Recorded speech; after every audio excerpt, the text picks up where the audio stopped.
এবারও বর্ষা মৌসুমে কক্সবাজার উপকূলের বাসিন্দারা আছেন ভাঙন, জলোচ্ছ্বাস আর পাহাড় ধসের আতঙ্কে।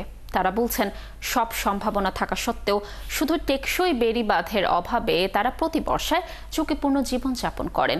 পাশাপাশি কক্সবাজার জুড়েই রয়েছে অপরিকল্পিত উন্নয়ন। এই অভিশাপও তাদের জীবন দুর্বিষহ করেছে। বর্ষা মৌসুমে কক্সবাজারবাসীর আতঙ্ক নিয়ে আরও জানাচ্ছেন কামরুল ইসলাম মিন্টু, ছবি তুলেছেন হেলাল উদ্দিন। বর্ষা মৌসুমে জলোচ্ছ্বাস, বন্যায় ডুবে থাকা এমন চিত্র কক্সবাজার উপকূলে খুবই পরিচিত।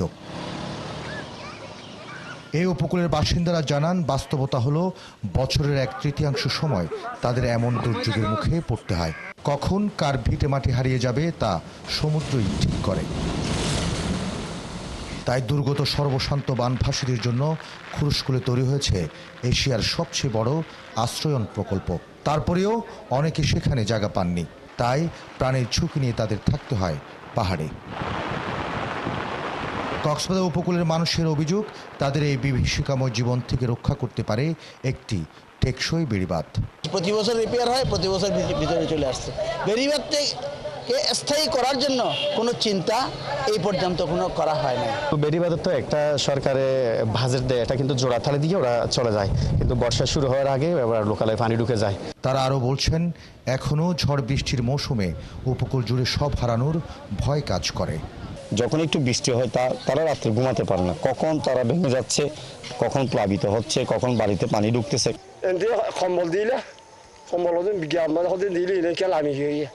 প্রত্যেক বছর সবচেয়ে বেশি। কেবল কক্সবাজারের জলোচ্ছ্বাস নয়, বন্যার পানিতে ডুবে থাকে উপকূল।